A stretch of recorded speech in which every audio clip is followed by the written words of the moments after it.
à propos de la confection de l'arche sainte désignée à Aaron par Betsalel. Il est écrit dans la paracha Teruma, au chapitre 25.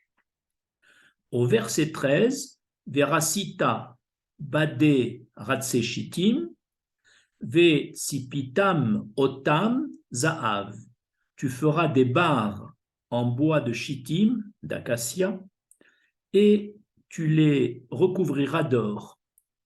Au verset suivant, au verset 14, Ve'aveta et abadim betabarot al salaot Aaron, la se'et et Aaron bahem. Tu passeras ces barres dans les anneaux le long des côtés de l'arche pour porter cette arche. Et enfin, au verset 15, Betaberot à Aaron, Yehu abadim, lo yasuru mimenu. Les barres resteront dans les anneaux de l'arche et ne seront jamais retirées. Il existe dans le sanctuaire 4 objets sacrés dans lesquels il fallait placer des barres en bois de shittim afin de déplacer ces objets. Quels sont ces 4 objets? Le premier, c'est l'arche sainte, désignée à Aaron, qui était un coffret dans lequel étaient placés les rouleaux de la Torah. Le deuxième objet sacré, c'est la table, désignée Shulchan, qui était en or et où étaient posés les 12 pains de proposition. Le troisième objet sacré, c'était l'autel en cuivre, désigné Misbéach, où étaient offerts les sacrifices animaux dans le temple. Enfin, le quatrième objet sacré, c'est l'autel en or, où étaient fumés les encens et les aromates. Première question que l'on peut se poser. Si on lit bien dans la paracha Teruma, les barreaux, les barres de l'arche sainte, donc du Aaron, ne devaient jamais être tirées, même en position de repos. Pourquoi? Alors que dans les 3 autres objets sacrés, où il y avait également des barres, on pouvait retirer les barres, notamment quand les objets sacrés étaient au repos. Donc, pour répondre à cette question, pourquoi les barres devaient être en permanence accrochées aux anneaux pour le Aaron? Nous allons citer 2 raisons. La première raison, l'arche sainte est le symbole de la Torah, puisqu'elle contient le Sefer Torah. Et cette arche doit donc être prête à se déplacer à tout instant pour accompagner les enfants d'Israël dans tous leurs déplacements et dans toutes leurs pérégrinations, parce que la Torah leur est indispensable à tout instant, autant que la lumière du jour leur est indispensable. C'est pourquoi les barres ne quitteront jamais l'arche, prête à un déplacement immédiat, toujours en emportant avec nous la Torah. Par contre, la table, qui est le symbole du bien-être matériel, ainsi que les deux autels, symboles du culte et des sacrifices, ne sont pas aussi indispensables au Béné Israël que la Torah. Et c'est pourquoi les barres dans la table et dans les deux autels n'ont pas l'obligation d'être retirés au repos. Deuxième raison pour lesquelles seules les barres de l'Arche sainte ne devaient jamais quitter leurs anneaux. C'est le Chafetz Chaim qui donne cette deuxième raison.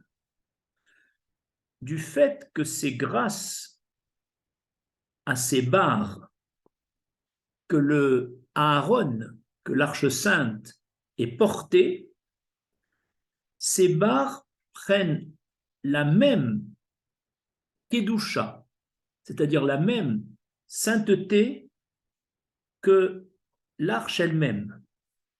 Et elle donc, étant donné que la sainteté de l'arche est communiquée aux barres de l'arche, elles doivent donc demeurer dans les anneaux, même au moment où l'arche est au repos et où on n'aurait pas besoin de ces barres.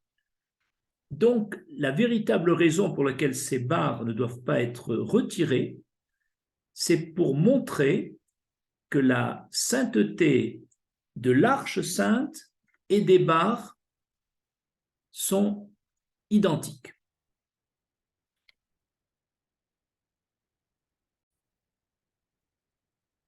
Le Chafetz Chaim cite à ce propos une parabole. Les donateurs, comparés aux barres, qui soutiennent les étudiants en Torah, les Talmidei Chachamim, et qui encouragent à la diffusion de la Torah, auront, du fait qu'ils portent la Torah, ces donateurs, ils auront un sort identique aux Talmidei Chachamim, c'est-à-dire ils resteront attachés ensemble, même dans le monde futur. Deuxième question. Pourquoi les barres du Aaron, de l'Arche sainte, étaient-elles recouvertes d'or, comme on l'a lu au début de ce cours, alors que l'arche elle-même était recouverte d'or pur? Pourquoi pour l'arche est-ce de l'or pur et pourquoi pour les barres est-ce de l'or simple? C'est le commentateur Nachalat Tzvi qui explique que l'arche sainte symbolise les sages et les étudiants en Torah, les Talmidei Chachamim, à qui on exige, pour être un modèle, une attitude irréprochable et des intentions pures et désintéressées, c'est-à-dire l'ishma, des comportements débarrassés de tout intérêt personnel.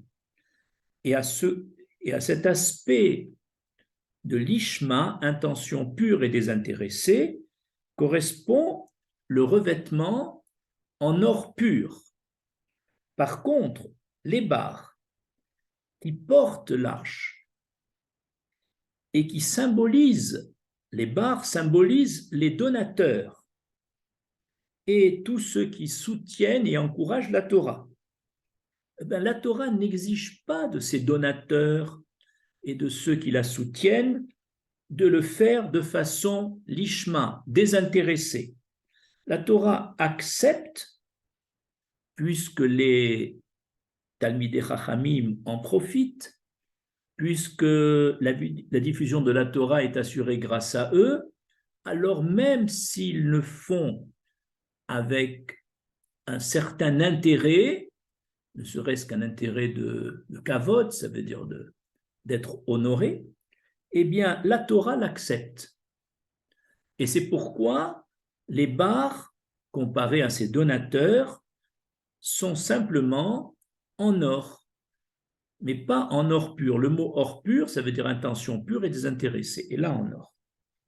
C'est ainsi que, pour confirmer ce qu'on vient de dire, que dans le Talmud Pesachim, on enseigne, si un père fait un don intéressé, entre guillemets, un don intéressé, en disant, j'offre un séla d'argent afin que mon fils guérisse, ou bien j'offre un séla d'argent afin que mon fils mérite le monde futur. Eh bien, ce père, bien que sa donation soit intéressée, est considéré comme un tzaddik, comme un juste, malgré ce don intéressé. Troisième question. Betzalel a reçu l'ordre d'introduire les barres dans les anneaux de l'Arche Sainte et des deux autels.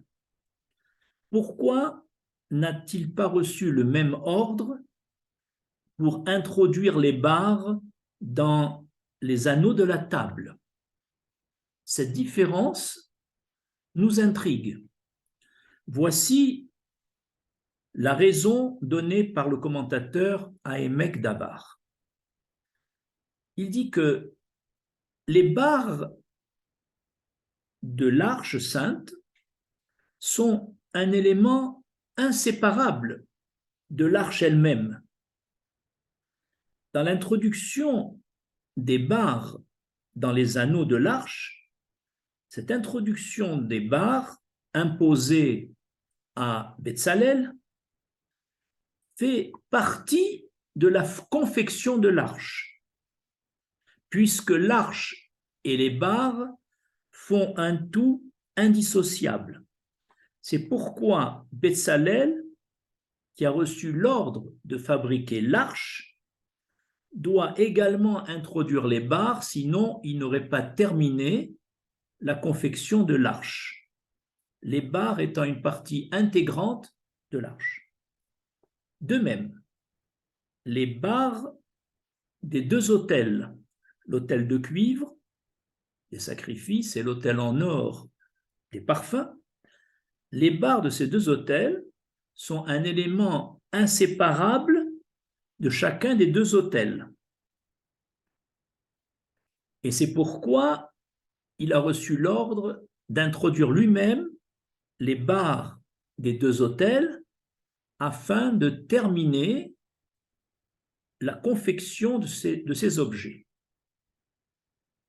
Par contre, les barres de la table sont un accessoire distinct de la table elle-même.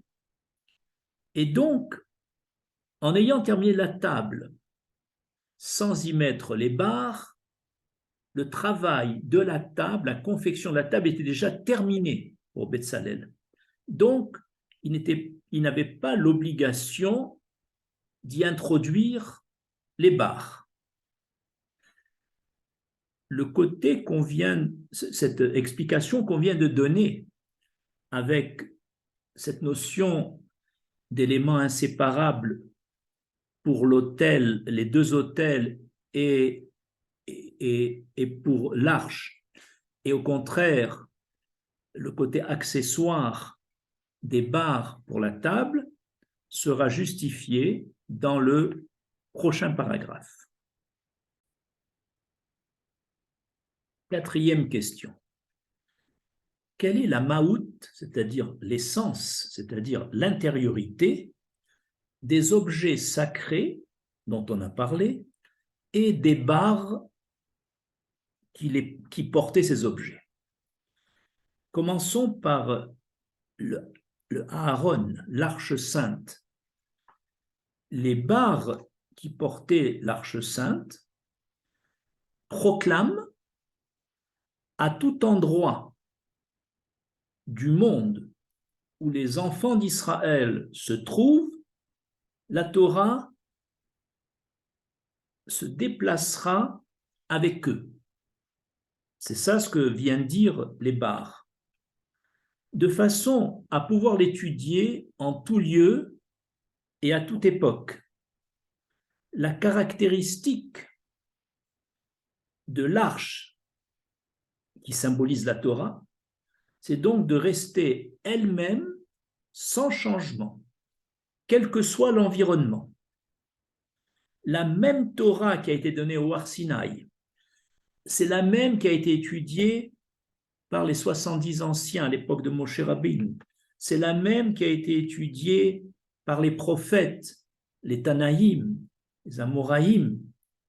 C'est la même qui est étudiée aujourd'hui et pratiquée sans modification. C'est également la même loi orale, Mishnah et Talmud, qui était étudiée auparavant et qui est étudiée aujourd'hui sans aucune modification. Pour dire que l'arche sainte, sa nature profonde, c'est l'éternité de la Torah, sans aucun changement.